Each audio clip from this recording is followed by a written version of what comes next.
Well, good evening, everyone. How you doing? As usual. Oh, we got to stop mute that. We don't want to be hearing myself here. Anyway, how you guys doing? Welcome to another evening, Friday evening photo mentor live.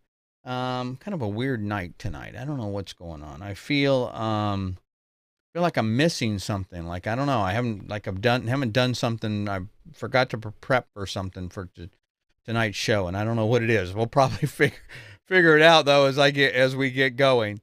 Anyway, my name is Lee Love, and I am the head photo mentor here and commercial photographer. I want to thank you for joining me. And again, we do this every Friday night at 9 p.m. Eastern, 6 p.m. Pacific time, I guess. And if you're in other parts of the world, that would be 0200 UTC, Universal Coordinated Time. The purpose of this show is to help new photographers primarily. I mean, we can help any photographer, but it seems like there's a lot of photographers out there that are just getting started, that are frustrated and not getting the information that they want. So that's the purpose of this show, is to help educate, encourage, and mentor new photographers. The show is, we stream on YouTube as well as Facebook, and tonight we started on Twitch. We've had some requests to do a stream on Twitch, so we'll see how that goes and see if we get any questions from the Twitch audience. If you like this and you find it useful, we would really appreciate it if you would share the Facebook page or share the video, even better. And the same thing on the YouTube channel. So anyway, appreciate if you spread the word that we're doing this every Friday night, and to help other photographers. The reason I started this really was, again, because I felt that there was a lack of information, good information, solid information to new photographers, and so I wanted to kind of clear the air and try and answer as many questions as I can, and use my experience as a photographer and business to be able to help you. It's not about me. It's not about promoting me or any of that kind of stuff. It's really about promoting you and helping you. I've done this. I don't care about promoting myself. I really just want to see you successful, and that's the purpose for doing this show. Let's see here. If you want to ask questions, we have a way to ask questions here. You can go to the Facebook page. Go to facebook.photomentor.tv. It'll direct you directly to the Facebook page, or you can leave a comment there, or you can go to the YouTube page, which again is youtube.photomentor.tv, and that will take you directly to the YouTube page instead of typing in that all big long URL, and you can leave comments there as well. I'd appreciate it if you could put a Q and a colon in front of your question. That way it'll pop up on my screen here, and I can help sort through the questions. Let's see. One thing I want to mention is we started doing this 2 months ago, and that is the photo review. I do a photo review of once a month. The first Friday of the month is we'll at 9 p.m. again during this regular show. You can submit up to 3 images per month. The reviews are anonymous, so if you're just getting started, or even if you use an iPhone or whatever, don't worry about it. I'm happy to see your images. I want to encourage you to not discourage you. So they're anonymous. I'll use some initials, maybe a number or something, to sort through them. But I want you to really feel like you can contribute and deliver and provide your images and get some solid feedback on them. They're not the reviews are not based on whether I like the image or not. The reviews are based on whether I think they work or not. The 3 categories that I will look at them at is on composition, which of course is one of the most important things in looking at an image. Technical aspects, of course, which would be whether it's exposed properly, that kind of stuff. And then the subject matter. And what I mean by subject matter is, does it really convey what you're trying to say? Does the framing, the composition, the lighting, everything really reinforce the story or what you're trying to get across in your photo? If you're interested in instructions on this, I'd appreciate you could send an email to help@photomentor.tv, and I'll give you some instructions on how to do this. And I would appreciate to put the words review in the subject, and that way it will help sort it out for me. I'm working on a way to automate this, but I don't have that done yet. And so, but still, if you just send an email, I'd love to see your images. I love looking at your work, and I think everyone has something to say and something to contribute. So no matter if you're just getting started, like I said, or if you're just shooting with an iPhone, you don't need a fancy camera.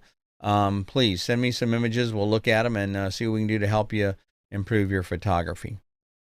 Okay, let's see what else. I normally start this with some kind of a quote from a photographer and kind of give you some background on the photographer. But tonight, I was thinking about really something more along the lines of talking about equipment. And I think there's I did a video about a year ago. I need to redo it or repost it about, you know, the fact that there's a lot of photographers that are hung up on the technology. You see it in groups and forums and all over the place. Someone will come on and ask about, hey, I'm looking for a new camera. What should I get? And you'll get all kinds of, suggestions. You should get full frame, or you should get this or this brand or that brand, or here I shoot with this or I shoot with that.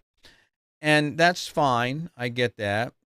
But what I don't see a lot of is people focusing more on what is you're trying to do, what's your genre of photography. How's the camera feel in your hand? I'm actually in the middle of producing a video and a PDF download on how to buy a new camera, how to buy your first camera, and explaining the terminology and things like that, because there's a lot of misconceptions out there about, in fact, I like to say it's easier to buy a car than it is a new camera. It's just kind of very confusing. But the point is that getting a new camera is great, and we all like to get new gear. I mean, believe me, I'm as bad as anybody. But the point is, it's not about the equipment. I mean, you can hand, a point and shoot or an iPhone or anything to a well-known, established photographer, an experienced photographer, and they're going to come away with some decent images, whether you're shooting with an iPhone or whether you're shooting with a $50,000 Hasselblad. It's all skill, it's all experience, and it's all talent. And so that just takes time to develop. So my point is, try not to get hung up too much on the equipment and spend more time working on composition. So I work with a lot of new photographers, consulting with them and mentoring them and helping them.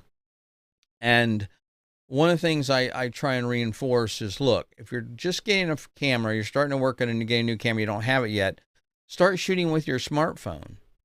There's nothing wrong with that. The trick is to learn composition, learn how to see, learn to experience what's in your own backyard. You don't need to go to Grand Canyon to take amazing pictures. Believe it or not, you can go down the street, you can take a walk, you can go in your own backyard. In fact, I'm more impressed with a photographer that can go in their own backyard and produce an amazing picture than somebody that can give me a sunrise over the Grand Canyon or something like that. So, and here, finally, I'll leave you one analogy, and that is, I see a lot of people ask questions. Oh, what camera should I get? Or I saw my friend had this great image, and so I bought that camera. But the trick is, here's the deal. If you had an amazing meal from Wolfgang Puck or from Gordon Ramsay, would you go up to them and say, oh, this was just fantastic, it was delicious? What kind of stove did you use? You wouldn't. It wouldn't matter. It's the ingredients, it's their skill, it's the mixing of those elements together that makes the food taste the way it does. And it's the same thing with a camera. It's not about the camera. The camera it can be a basic camera or it can be an advanced camera. It's all the eye. It's the person that's pushing the shutter. That's what makes a difference between a great image and a mediocre image. And that just takes time, and that just takes practice. So anyway, love equipment. Believe me, if I got all kinds of equipment here. I got more lenses and cameras than I possibly could use, but you don't, the trick is, the lesson I've learned is when I buy something new, I think I have to have it. I got to have this new lens, and I get it, and I look at my images and I say to myself, they still kind of suck. Well, guess what? That tells me it's not the camera. It's not the lens. It wasn't what I had that I needed a new lens. It was the bozo behind the camera pushing the button. Okay. And so the difficulty is you don't know that, though, until you go through and buy a bunch of equipment and then realize, wow, my work's not improving. Anyway, I don't want to dwell on this, but it's important. It's very, very important to your growth as a photographer, and that's why I bring it up. So, okay. So again, if you want to ask a question, be sure and leave a comment in the Facebook or the YouTube comment section, and should pop up over here on my screen if I've got everything configured properly. All right, let's get to the first question tonight, and I believe it's somewhat related a little bit to what I was talking about. Anita says, I bought a 50 millimeter 1.8, but I really wanted the 1.2. So I assume she's talking about the Canon 1.2 or the 1.4. But is the money really worth the upgrade? So this is, again, one of those issues about equipment. So the 1.8 is called the Nifty 50. It's a very inexpensive lens, but it's great. It's a 1.8, as I said. It's really fast, and it's a terrific lens, and a lot of people will recommend that lens. So if you look at the three lenses here, there's the Canon f1.8. Again, it's $125. That's like nothing. I mean, right, in the scheme of things. Then there's the f1.4 that she was looking at. That's $400. And then the 1.2, which is about $1,400. Now, the interesting thing about these, I've owned many. I shoot Nikon, but as well as Panasonic. But the point is that I've owned many different kinds of lenses, 1.8, 1.4. And what I've discovered, at least about the, we'll come back to this in a second, at least about the Nikon lenses, is the build quality is what the difference is. Maybe the 1.4 might be a little sharper down at 1.8 than the 1.8 is. But the biggest difference, where the money really goes into, is the build quality. Obviously the glass, but also it's sealed a little more weather resistant, and metal outside of the barrel of the lens, that type of thing. That's really where the money goes into for the most part. As far as being sharp enough, I'm not sure you could see a difference between the two. You might be able to if you're shooting wide open and you're really, really picky, but most of the time, the 1.4 and the 1.8 are very, very close. Now, the 1.2 is a different lens. That's kind of a unique lens that Canon makes, being a 1.2. But here's the thing about it. It has its own problems. It's an older design. It's got some chromatic aberration, and when you're shooting into bright areas, meaning you'll see these colors around the edges of the object or the subject. And it's heavy.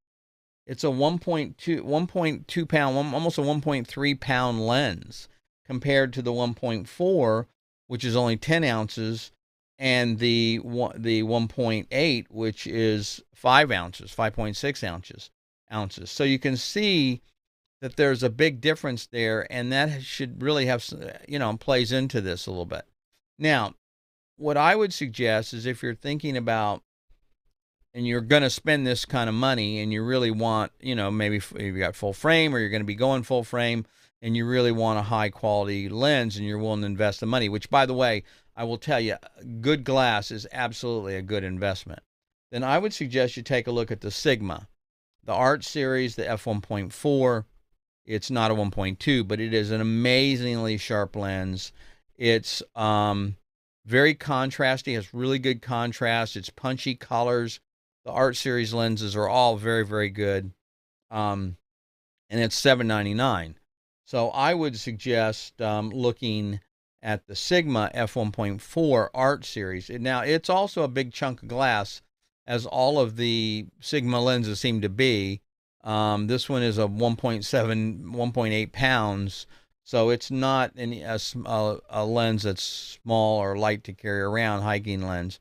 But if you really want to see a lens that's moosey by them, look at the 105 1.4. That thing is monster. I don't know how much it weighs. It's a couple pounds easily. And it's the only 1.5 lens I've seen, or excuse me, the only 105 lens I've seen. It's got a collar, a tripod collar. It's so heavy and that big, you mount the lens on the tripod, not the camera. But it is gorgeous. The images that come out of the thing are phenomenal. So anyway, just kind of, so I would say, and if you're looking at if you're at this class of lens and you're looking at the 1.2 Canon, I would also evaluate the Sigma 1.4 if you're looking at that as well. So anyway, that's a little bit about lenses and about the other thing about the Sigma that I like, by the way, is that it has on the back of it, you can buy, it's I think $60.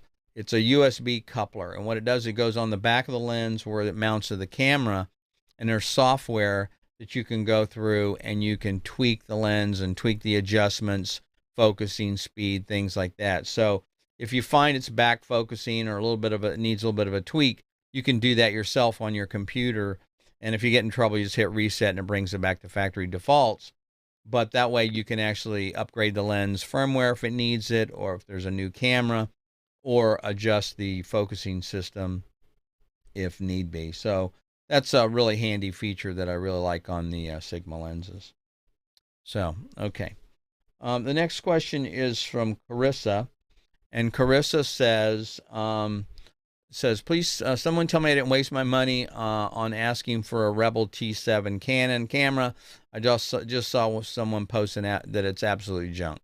Well, Carissa, first of all, ignore that. They don't know what they're talking about. It's not junk. I don't know why they would say that. Anyone that says that doesn't know what they're talking about, first of all. So I would ignore any advice from them. First of all, let me say this. There are no bad cameras on the market today. The modern cameras, anything that's been made in the last really 5 years, but definitely in these 2 or 3 years, are all phenomenal cameras. The ISO performance, the resolution, the speed, everything, the battery life, they're all great cameras. The only thing that's bad is photographers, right? A lot of bad photographers, but it's not about the camera, as I was talking about before. So the T7 is actually one that I recommend as a starter camera. People are interested. I usually recommend the Nikon D5300 or the Canon T7 and those are great cameras to start with. So I don't know what they're talking about, but it's a good camera. It's just all a matter of what you can do with it. Now, having said that, it depends on what you're going to be shooting. So if you said, "Hey, Lee, is the Canon T7 a great camera?" It is, but if you said, "Oh, and I'm going to be doing professional sports photography with it," well, then it might not be the best application. It might not be the best tool for what you're trying to do, but it doesn't mean it's a bad camera. I believe it's a 20 megapixel. I've looked up the specs on it. It's been a while. 18, 20 megapixel, 21 megapixel camera. So anyway, it's not junk for sure. I don't know why they would say that. So, it's all relative, right? If you owned a Lamborghini, then maybe a Ford Fusion would be junk to you. And so it's a very relative term. So don't worry about it. Don't listen to people that look. You got to take everything people tell you, especially in these groups, with a grain of salt, a big grain of salt. And even I would say take what I tell you with a grain of salt. Okay, I'm pretty experienced. I have a lot of experience with this equipment, and I use a lot of it. I've shot a lot of it. I work with a lot of manufacturers, but that doesn't mean that every question I'm answering is directly related to what you need to know. Again, without us going into dialogue and me asking you some questions, more questions about what you're trying to do, I can only give advice on basically what you're telling me. So I would also take what I tell you, look at that, compare it to what other people are saying. If you have a question or you disagree, email me. let me know. I'd be glad to try and explain why I recommended that. Maybe it's a budget. Maybe you gave me a budget or something like that. So anyway, that's the important thing. Don't take any of this stuff for gospel, especially these yahoos on Facebook group. So anyway, okay. So Amanda wants to know, what's the best storage for photos to get off of the Mac and the iPhone? So storage is a really big deal. I really need to do a whole video on storage and backup, and I could spend an hour just going over that stuff, which I won't, by the way. But here's the deal. You definitely do not want to store your images on your computer yourself. So on the computer hard drive. You want to have an external hard drive you can put them onto, even if it's just a simple USB drive that you plug into a laptop or something like that. And here's why.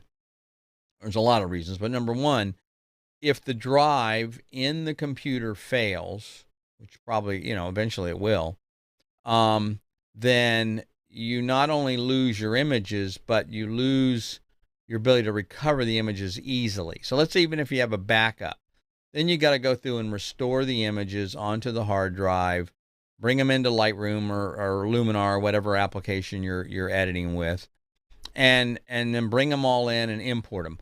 But if you have that stored on an external hard drive, you could take that to any computer. So you get a new computer, just plug that right into the drive, and immediately all your images are there. And if you're using something like Lightroom, which uses a catalog, if you store a backup copy of the catalog on that external hard drive, then you're golden. You just plug that in, you recover the catalog, say I want to take this catalog and copy it over and bring it into Lightroom, you're up and running in minutes. I've done this many, many times for my clients. I do a lot of Lightroom training and support for people, and that's exactly what we do. So if they're getting a new computer, for example, I have them move their images over to an external hard drive, make a copy of the catalog, a backup copy of the catalog over there. They get the new computer, they install their software, they plug in the external hard drive, boom, they're up and running in 5 minutes. So that's the deal there. I will say that how serious you are, or anal, or I'm not sure what the right word is, but I keep 3 copies of every image that I have in different places. I have a hard drive connected to my computer. Actually, I have 2 hard drives, and I don't want to get too geeky on you, but it's not drive A and drive B, for example. It's one drive 1 and drive 1A. In other words, so what happens is when you write, the data is written to both drives simultaneously is the way it works. So let's say you have a 4 terabyte hard drive. You have two 4 terabyte hard drives. They're not 8 terabytes. It's only looks at like one 4 terabyte drive. And the reason for doing that's called RAID 0. And the reason for doing that is that if one of the drives fails, you don't even miss a beat. It just keeps going. You don't even know it. You'll get an alert. Then you pull out that bad hard drive, replace it with another one. It'll automatically replicate and make another mirror copy of it, but while you're still operating, so you don't lose anything. I suggest you take a look, if you're a Mac user, I suggest you take a look at a company called OWC, or Other World Computing. It's also, I think, MacSales.com, and they specialize in Mac stuff, and they have some really great RAID systems where you can put multiple drives in a system and do that. So anyway, so I have that on my system, but then I also have another storage system. Currently, I think I have 48 terabytes on that system, and that has multiple drives. I think it has 8 or 10 drives in it, and that's spread across all those drives. So I could lose up to 2 drives, and then that system will keep going. And then from there, I back that up online. So the point is that, and I have over 250,000 images in my catalog. If I lose an image that belongs to a client or video, because I shoot a lot of video, then I'm out of business. So I got to have a way to protect that. That's very, very important to me and my business. So that not everyone needs that level of redundancy, but I'm just trying to give you an example of where you could go with that. So definitely start with an external hard drive. If you can, back that drive up to another drive, or get a system that has dual drives in it. And you can also do time machine backups, which is also a good thing if you're a Mac user. Anyway, sorry, I didn't mean to go into so much detail there, but again, like I said, it's a complex, not complex, but it's an issue that a lot of people don't understand, and it's something that's very, very important because drives will fail. I had my iMac drive with a Fusion drive fail a couple of months ago, and luckily I had a time machine backup. There weren't any photos on there, but documents, tax documents, Quicken, things like that. So anyway, it's a pain. I certainly understand it. So you want to have a backup of your system at all times. Okay, let's keep moving. Sorry about that. Again, if you want to ask a question, be sure and put a Q in front of your question on Facebook or YouTube. Or again, I said we're on Twitch. I didn't think I told you how to get to the Twitch. We're on Twitch. We're listed as Photo Mentor. So if you search on a user or account called Photo Mentor, you should find us over on Twitch as well. And again, we had some people ask about that, so thought we would add that to the stream. Why not? Okay. So the next question is from Aaron. Says, my client wants photos without watermarks. Do I give them to her? I remember something about a print release. Okay. So, it depends. I mean, if you're giving them proofs, a proof sheet to select from, then those can be watermarked, okay? You can put the word proof on them or your own name or whatever. But if they want proofs without watermarks, that's an issue. They need to buy the images, however you're going to set up your structure for pricing. So generally what happens is you'll send your client a proof sheet. Let's say it's 20 pictures. They'll look at them. They'll select the ones they want. The proof sheet will have, and it can be online or in digital or PDF or whatever. The proof sheet will have your watermark on them, maybe, and then they'll select 5 images, and then those 5 images you would give them without watermarks on them. Now, some people are like, well, what if they copy them or what if they print them themselves? Well, that's a business issue, which we could spend a lot of time talking about. But first of all, find out if they ask them, are you looking for prints? If you want prints, I would be happy to provide prints to you. Here's my price. And I use a really high quality professional lab. And it's very important to me. I don't want you going to Costco and printing these because the quality is not going to be the same. You could even go so far as take a photo sample and do a Costco or Walgreens or something and print one of their prints and then print it next to the photo lab you're using and show them side by side what the prints look, what the difference in the two. And so if you offer it as a service, if that's the concern, but you want to control the quality. That's your brand, that's your name, that's your company. And so you wouldn't want somebody to see a print and go, oh, that's awful. Who took that? And it's all green or whatever. Well, it's not your fault. It's because it wasn't printed correctly. And I've seen this many, many times. So again, ask what they're trying to do. Most people they'll say, oh, I want this without a watermark. They won't even ask any questions about it. Try and understand what the customer's asking for, what the client's asking for. Delve into it. What is it you're trying to do? How can I help you? You need prints? What is the issue here? Let them know you're in this together. You're trying to help them get what they want, high quality prints or images, and you want to make sure they're going to be the best quality. And so that's why you control the printing process, and that's why you control the proofing process, because you don't want proofs are typically unprocessed, unsharpened, uncolor corrected, and you don't want people taking printing proofs. So anyway, find out what they're trying to do. That would be my suggestion. And before you make any decisions on what they need. So again, if you have questions on this, I'm happy to answer those questions. If you want to send an email to help@photomentor.tv, let me know. I'll be glad to work with you on this and give you more details on any of these questions that we're talking about here tonight. So, all right. So the next question is from Amara. It says, can I get advice on what setting I should use to shoot a large group of a family, like 20 or 30 people? I have a Nikon D750. My advice, Mara, is first run. Run, don't do it. No. Yeah, oh, man, I don't know. I'm not a big fan of photographing big groups. I've done many, though, because I'm photographing companies, and they have 20, 30, 40, 50 employees, and they want everybody in there. It's really not so much a setting. What I will tell you is, though, you want to make sure you have nice, even lighting. So you don't want to be in harsh sunlight, shade, shade of a building, or shade somewhere, or in the afternoon or something where there's shade coming, light coming from maybe from behind them, but then that can be a problem as well. Anyway, you don't want people squinting like this, being in the sun. That's the first thing. The second thing is, adjusting them is really hard. It takes, I mean, it's difficult to do.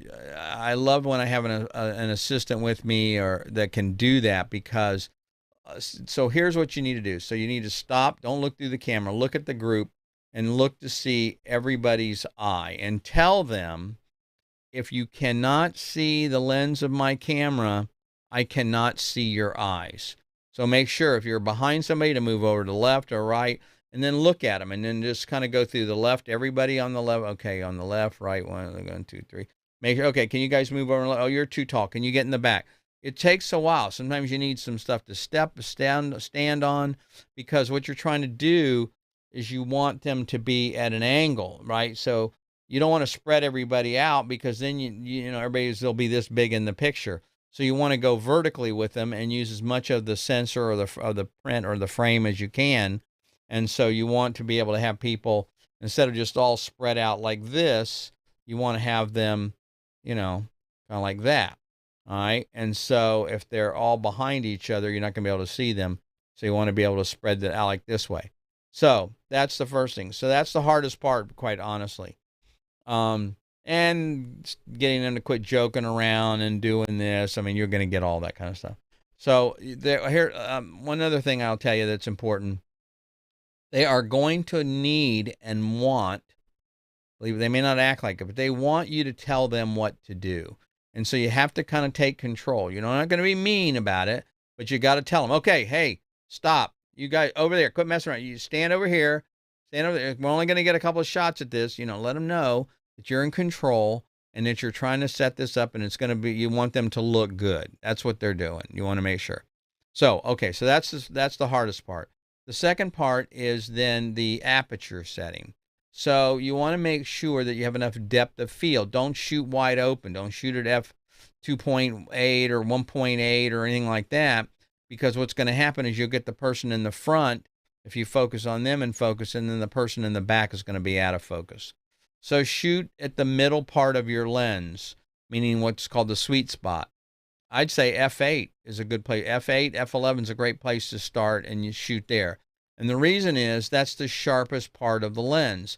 It's like the lens sharpness is like a curve, okay? So not quite as sharp wide open, but as you go up in the middle of the range of the lens, that's the sharpest part. And then as you go down, like f22, f32, or whatever, it starts getting soft again. So try and shoot in the middle part of the lens, f11, f8. Could go up to f14 if you had to. If you have to turn, you may have to turn the ISO up. Use a tripod, by the way. If you don't have a tripod, this is definitely a time to use a tripod. Use your ISO. If you have to turn your ISO up to 800 or 1600 to get the shutter speed you need, then do it, to be able to shoot at that aperture, because on a tripod, you don't have to worry about shake or things like that. You can use your timer, so you're not touching the camera. If you're on a tripod and you're pretty good about pushing the button, you're okay. Just try not to move the camera, especially if you're using a slow shutter speed. Anyway, that will ensure you, and that also, it means you're not having to look through the viewfinder. I don't like looking through the viewfinder when I'm shooting a group like that. I like to be able to look at them. So I'm kind of looking at everybody's eyes as I'm getting ready to push the shutter, and I'll go, okay, 3, 2, 1, 3, 2, 1. And then sometimes I'll fake them out. I'll go 3, 2, and I'll shoot. So I'll kind of mix it up a little bit so they don't know exactly when I'm gonna shoot, so that, because they don't blink or move or goof around or something like kind of. And take 4, 5, or 6 shots, however many it's going to take, to try and get a good picture. You want to absolutely avoid the concept, oh, okay, if the one person's eyes are closed, I'll just take their head and move them over using Photoshop. Do not do that. It just is, it doesn't work right. You can do it. I mean, I've done it before, but only in a pinch. But it's time consuming and it's not worth it. So just tell them, if your eyes are closed, that's the picture you're going to get. So be sure and watch and what I'm doing. And, you know, if you want to hold up your hand, say, okay, 3, 2, 1, something like that, so they have something to look at. Anyway, that's my advice. I know it's a little more than you wanted, so it's not about settings. Probably going to need a lens. You don't want to get too far back. Again, you could probably do it within, if you have 750, you probably have a, you do it maybe with a 50 millimeter lens might be enough to do it with. Depends. So avoid trying to go wide angle. Oh, I got to get this 20 millimeter lens. No, you don't need to go wide. You really want to back up and you want to zoom in, and that'll compress the image a little better. So 50 millimeter might work, even an 85, but typically probably a 50 is my guess. Anyway, hope that helps. Let's see here. We've got comment from James. James says, great advice. Thank you, James. Appreciate the vote of confidence. It's tough, as you know. I know James, and he's a great photographer, by the way. He and I got to go out and shoot yesterday. We're doing some video production for an upcoming training service that training site I'm going to be developing. I'm already developing. And James is a great photographer, so I know he's photographed groups before, and it is it's tough, believe me. And also, now here's a guy we should get on the show sometime, by the way. This guy, Greg Gibson. Thanks, Greg. Appreciate it. Greg's a great photographer as well. Greg is was an AP photographer. He's a photojournalist, and so he's got, believe me, in that kind of role, as a photojournalist, you shoot everything. You learn to shoot everything from boring to exciting. So you pay your dues in that kind of a job, and you do it in usually inclement weather and all kinds of crazy conditions. So I've worked as a photojournalist, and it is not an easy job, and Greg has done a great job in that. And I know he's also doing a lot of work in video nowadays as well. But so thanks, Greg. I appreciate the vote of confidence there. Okay, let's see what we got here. Okay, so we've got the, M says, I currently have a Nikon D5300. I want to upgrade to try a new brand. Any recommendations? Well, my first question would be, if you were asking me this question in person, I'd say, okay, hey, great. Number one, what is it that your 5300 is not doing now, right? Because you have to identify what problem you're trying to solve. So if you don't know what problem you're trying to solve, then you don't know what camera to buy. So, for example, if I said to you, it was the top 5 best cameras made, and one of them is a Hasselblad medium format camera, okay, 50 grand maybe. Well, that may be the best image quality camera, but it's not the best hiking camera. It's certainly not the best sports camera. So you got to qualify what you're trying to do before you can say what camera you're trying to decide on. So the first thing you have to figure out is, what's the D5300 not doing for you? The second thing is you have to figure out what style or what genre of photography you're trying to do. And so again, if you're a sports photographer, then I could see maybe the 5300 needs to be something else, a little higher frame rate, lower light, whatever. So that's the second thing. And then the third thing is you got to figure out your budget, okay? How much you want to spend, because, let's face it, we're all on some kind of limited budget. It'd be nice if we could buy whatever we wanted, but that's rare for most of us. So anyway, it's so you got to figure out what kind of genre kind of stuff you're trying to do. And then now, because you're a Nikon, you've been shooting Nikon, I would suggest you start, you continue to look at the Nikon, only because if you're familiar with how it operates, you're going to find they're all going to operate very, very similar. It's one thing I like about the Nikon over, let's say, the Canon. Canon's a great camera, but They're all a little different. I don't know why they put the on and off button in a different place. The buttons are in different places. Every time I pick one up, I got to figure out how to use it. Where a Nikon, it's always the same, no matter which camera it is. I can pick it up. The buttons are pretty much exactly the same. So that may be very helpful. The menus are going to be the same. So that means the learning curve is going to be less as well. So again, I would say get a camera, look at it, determine whether you think you need to go full frame or upgrade to like a D7200 or 7500, which is still, or even a D500. The D500 is still a crop sensor, but the thing's amazing. It's a low light monster. It does, I've seen images 10,000, ISO 10,000, 12,800, and just look fantastic. And it's very fast. But it may not be the right camera for you. So you got to kind of figure that out as well. So anyway, again, it's not an easy question. I wish I could just say, oh, buy this.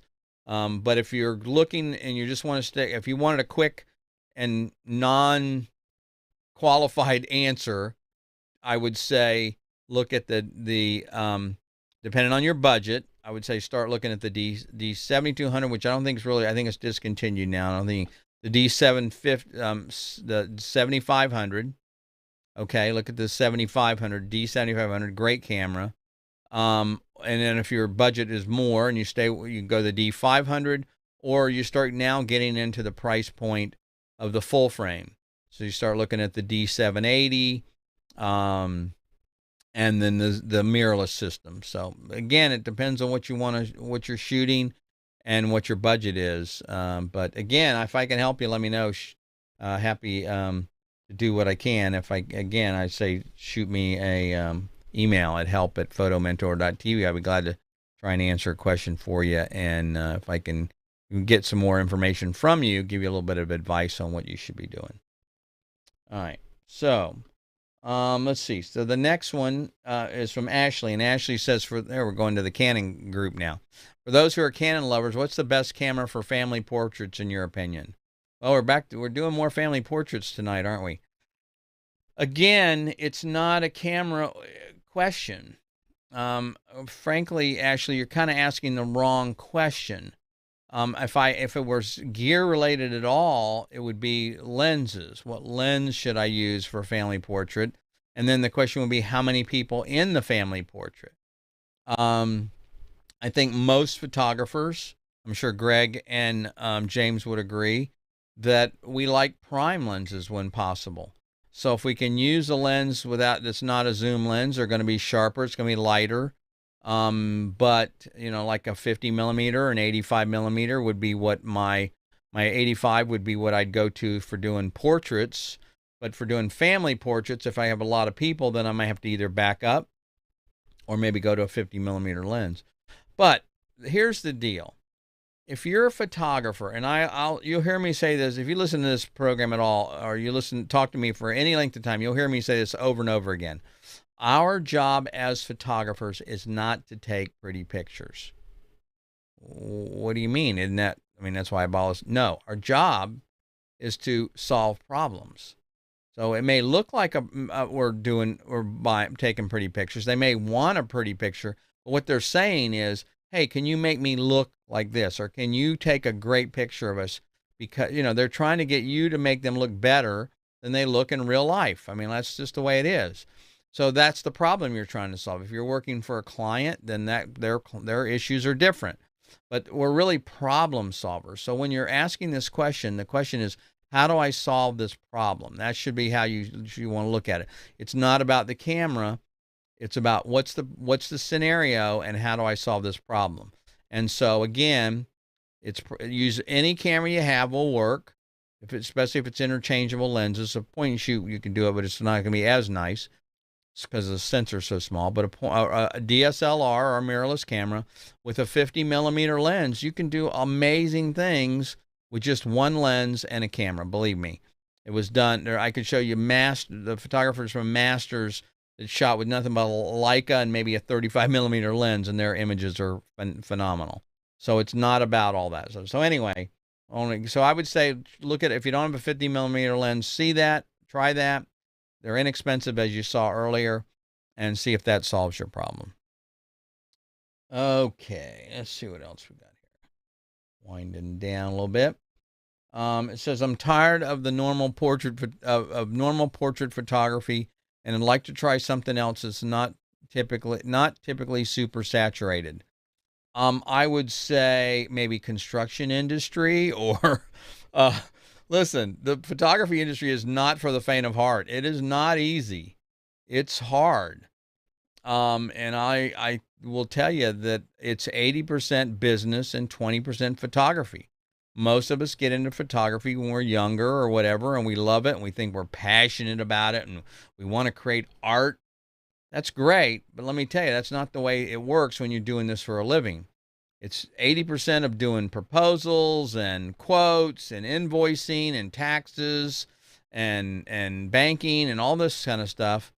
And then 20% of it's actually going out and shooting images, taking pictures. So, unfortunately, that's the reality. But let me answer your question this way. There's two ways I would answer it. Number one, if you're bored with normal portraiture, then don't do normal portraiture. Develop your own style of portraiture. Take and come up with your own style. Do something different. Look, we're all unique. Every one of us. We could be standing side by side with the same equipment. The picture you take is going to be different than the picture I take. Why? Because we bring our own experiences, our own life experiences to this. So it's not, so if you don't like the normal portraiture, then make it your own portraiture.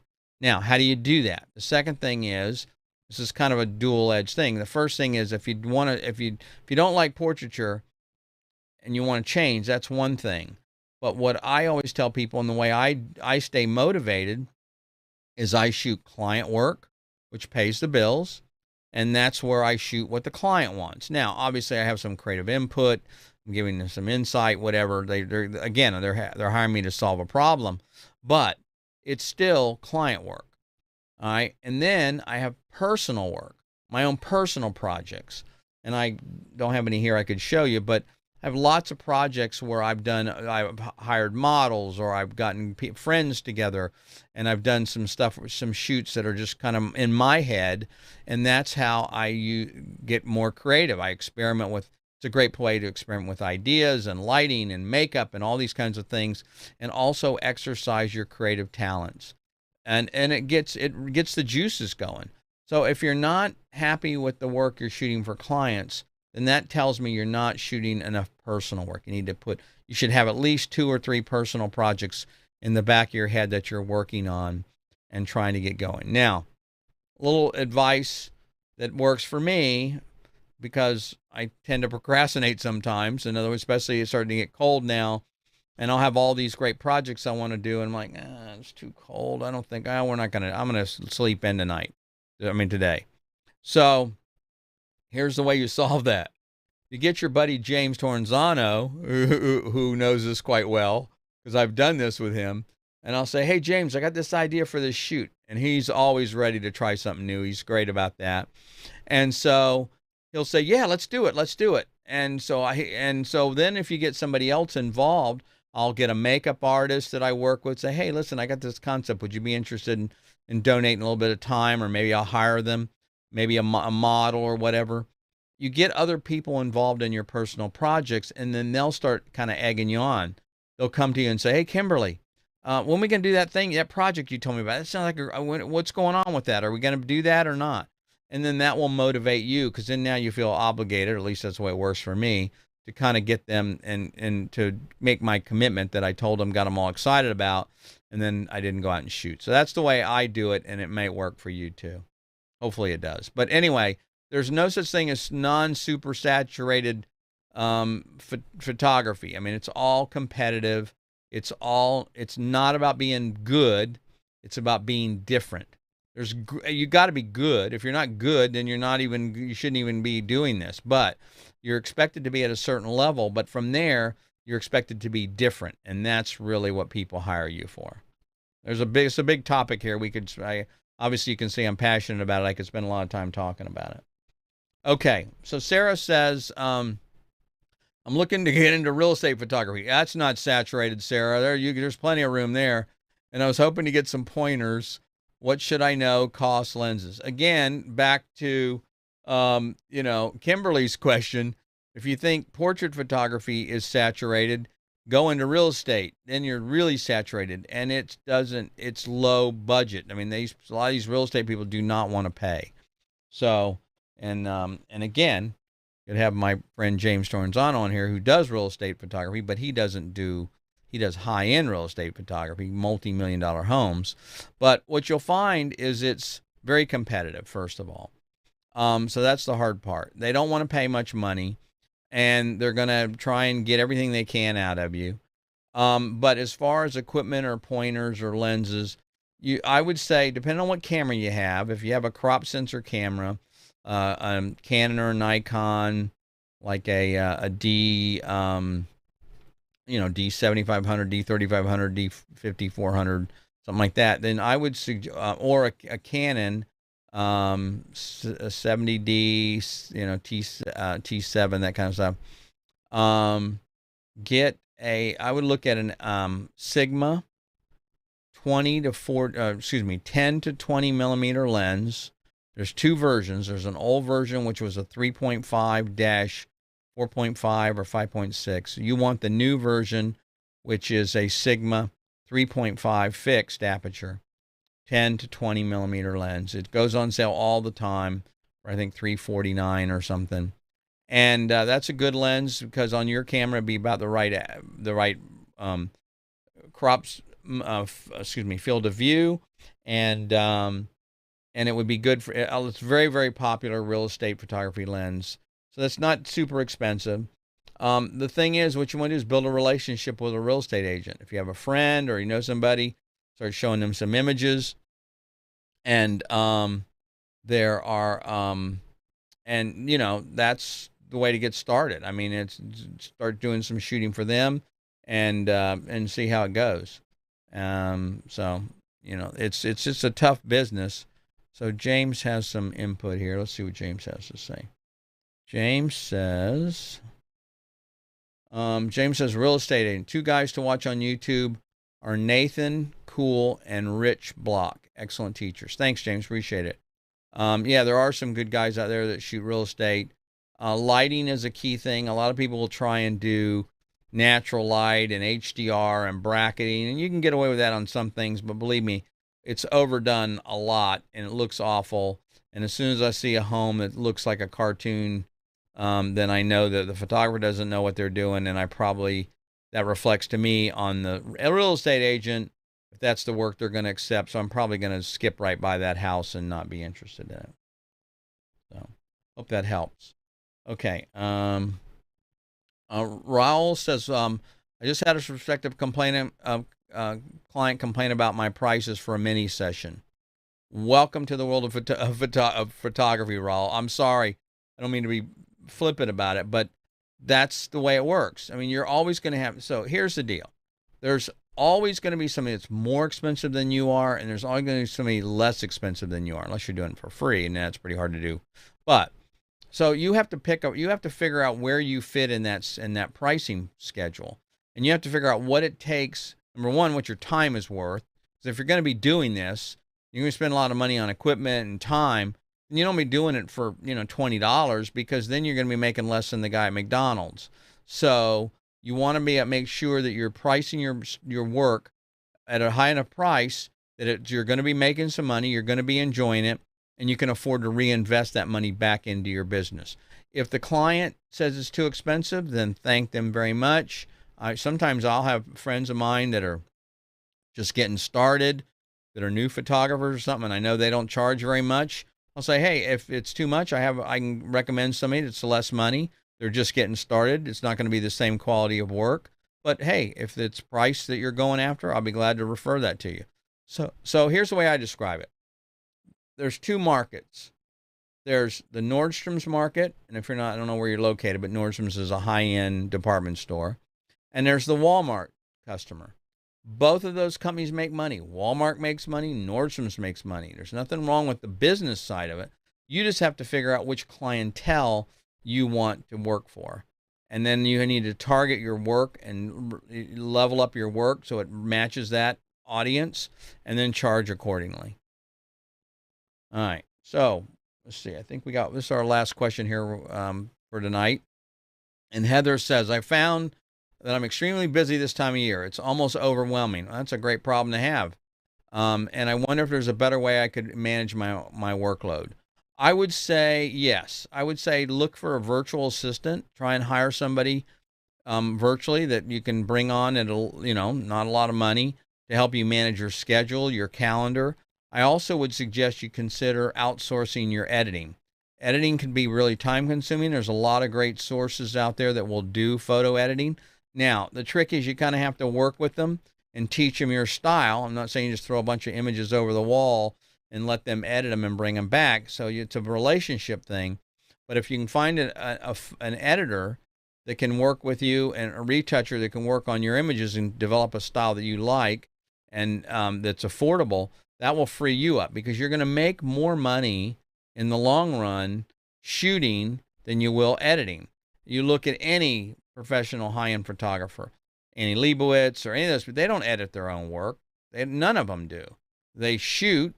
They get hired. First of all, they get hired for their vision, for their concept, for their creativity. They shoot, and then they pass those images on to somebody else. Now, they're going to proof them or look over them. It's not they're just saying it's going to have somebody else edit them and give them to the client. But the point is, by having somebody else do the editing of the work, depending on the kind of work you're doing, you didn't really mention that. That would be my suggestion. So, anyway, again, let me remind you that at the once a month, we have photo reviews. You can submit up to 3 images a month. It's the reviews are anonymous. Happy to look at your work. Again, it doesn't matter what it's shot with. It doesn't matter if it's an iPhone photo, and DSLR, a Hasselblad, whatever. The reviews are anonymous, and I encourage you to consider submitting your work. They'll be reviewed on composition, the technical aspects, and of course the subject, whether the subject came through or not, and really, I think was what you're trying to say with your images. It's not about whether I like them. Again, it's whether they work or not under these 3 categories. With the images will be shown on the first of the month, as I said, the first Friday of the month, I should say, at 9 p.m. on the show we do on that Friday. And if you'd like information, instructions on how to submit your photos, please send me an email to help@photomentor.tv. And in the subject, just please put the word review, and then that way it will help filter out. Again, thank you very much for joining me. If you like this and you found this valuable, I really would appreciate it if you would share this video with some other photographers that you think might benefit from this, or any Facebook groups or other people that you think would be interested in learning more about photography. I'm always here to answer questions and help you in any way I can. My goal is to see you succeed. I love seeing other photographers do well, get more creative, get inspired, and to enjoy the craft and the art of photography. It's a wonderful, even if you do it as a hobby, it's a wonderful hobby you can do your entire life. If you do it as a business, it's a little tougher, but it still can be enjoyable depending on how you do it. So again, I appreciate it. Thank you very much. And hey, thanks for joining me. We'll see you next week.